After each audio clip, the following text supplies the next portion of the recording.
वैदिक पर्सपेक्टिव के इस YouTube चैनल को सब्सक्राइब करें, वीडियो को लाइक व शेयर करें।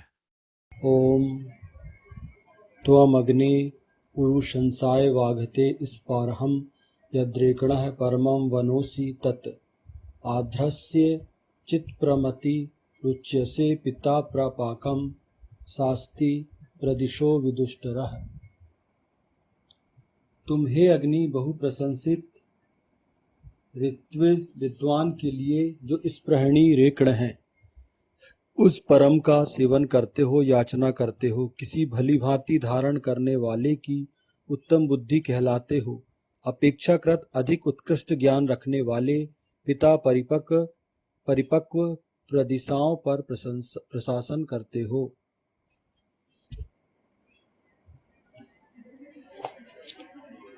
ये ऋग्वेद के प्रथम मंडल के 31वें सूक्त का 14वां मंत्र लिया गया है।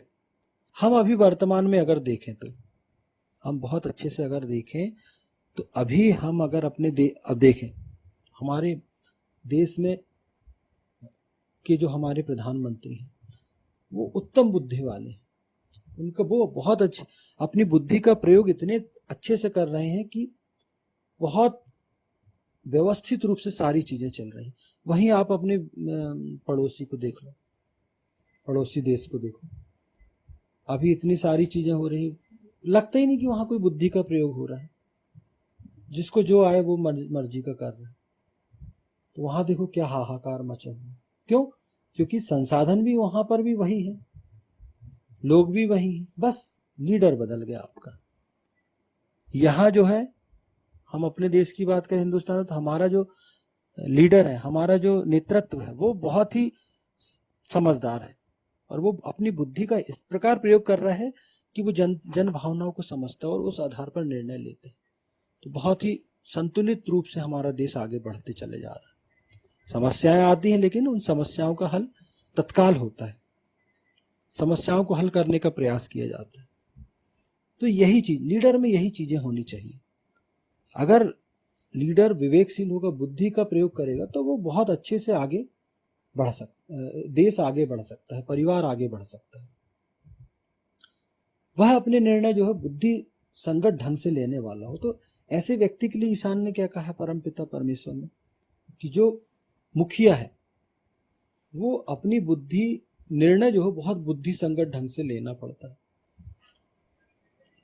सकारात्मक चीजें, रचनात्मक अच्छी चीजों को तो हम ध्यान में रखते, लेकिन कई बार क्या होता है, हम जो उसके नकारात्मक पहलू हैं वो हमसे हमारी पकड़ में नहीं आते या फिर हम उनको देखना नहीं चाहते। लेकिन जो सही व्यक्ति होता है वो क्या करता है, जैसे परिवार में आप जब भी निर्णय लें तो आपको क्या देखना है कि अच्छी चीजें तो आप देखोगे, लेकिन एक नकारात्मक पहलू होता है। कोई कार्य करने से पहले नकारात्मक क्या हो सकता है, उसका नकारात्मक जो हल परिणाम वो क्या हो सकता है, वो भी आपको ध्यान में रख के काम करना चाहिए। और अगर आप ऐसा करेंगे तो दोनों चीज को सामने रखकर आप निर्णय लेंगे तो वो ज्यादा सटीक निर्णय होगा और वो आपको फायदा पहुंचाने वाला है। क्यों? क्योंकि हम क्या करते हैं, हम अपनी गलतियों को मानते नहीं कि हमारी गलती है या हमारे अंदर कोई गलती तो हम नहीं मानते। परिवार में भी हम देखते हैं, हम अपनी गलती को नहीं मानते, परिवार के लोग नहीं मानते, वो कहते हैं ये कोई गलती थोड़ी।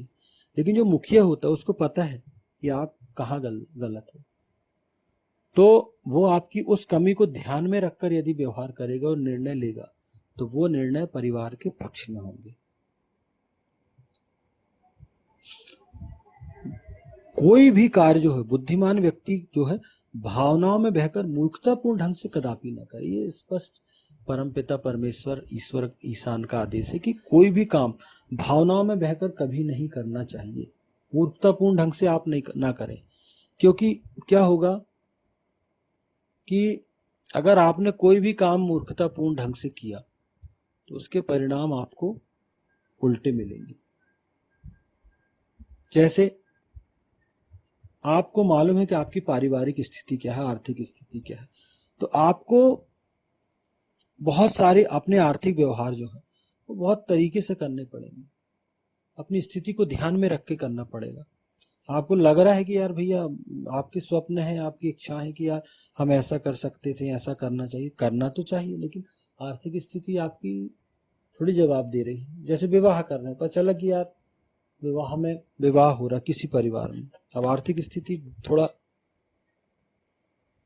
नॉर्मल है, तो वो अपने हिसाब से चीज़ें डिसाइड करेंगे कि यार इतना यहाँ लगेगा, ये चीज़ें यहाँ लगेंगी, खाने में इतना इतना लगेगा, शादी विवाह की तैयारी में इतना लगे, इतने लोगों को बुलाना है। अब क्योंकि हमारी आर्थिक स्थिति को यही चीज़ें सपोर्ट करती हैं, इतना ही हम कर सकते हैं।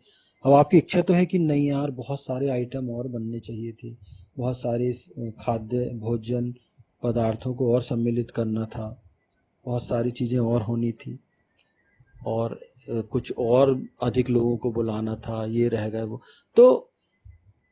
तो सही है कि आप बुला सकते हो या उन सब चीज़ों को मेनू में आप शामिल कर सकते हो, लेकिन आप क्या उतना अफोर्ड कर सकते हो? क्या आपको वो चीज़ें अनुमति प्रदान कर रही हैं कि आप इतना जो है वो खर्च आप कर सकते हैं, इतना व्यय कर सकते हैं? नहीं। तो आपको वहाँ पर हाथ नहीं डालना, आपको बहुत ही दिमाग से चलना है, अपनी स्थिति को ध्यान में रखते हुए ही आपको काम करना है। अपेक्षाकृत अधिक उत्कृष्ट ज्ञान रखने वाले पिता परिपक्व प्रदिशाओं पर प्रशासन करते हो। प्रशासन को अपने प्रशासितों की अपेक्षा अधिक उत्कृष्ट ज्ञान रखने वाला होना आवश्यक है। हाँ, जो प्रशासन है उसको क्या करना चाहिए?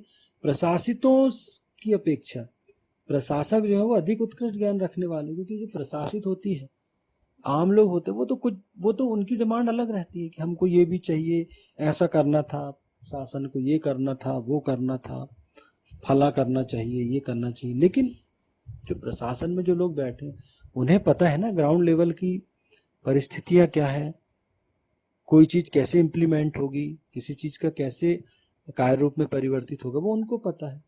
तो और वो करते भी अपने हिसाब से, प्रशासन अपने हिसाब से ही काम करता है। क्यों? क्योंकि वो अधिक उत्कृष्ट ज्ञान रखने वाले होते हैं, उनको पता है कि क्या करने से क्या होने वाला है, तभी वह प्रशासन कर पाएगा तथा उनको आगे प्रगति के लिए उनका मार्गदर्शन कर पाएगा। हाँ, तभी जो है वो प्रशासन करने में सक्षम हो सकते हैं, क्योंकि उनको आगे के लिए भी एक भूमिका बनानी है, प्रगति कैसे करना, मार्गदर्शन देना, आगे उनको एकदम से थोड़ी काम करना, उनको आगे के लिए भी काम करना है। तो ये उनकी व्यवस्था है जी। इसलिए प्रशासन को कहा गया कि उनको जनमानस की अपेक्षा, प्रशासितों की अपेक्षा अधिक उत्कृष्ट ज्ञान रखने वाला होना आवश्यक है।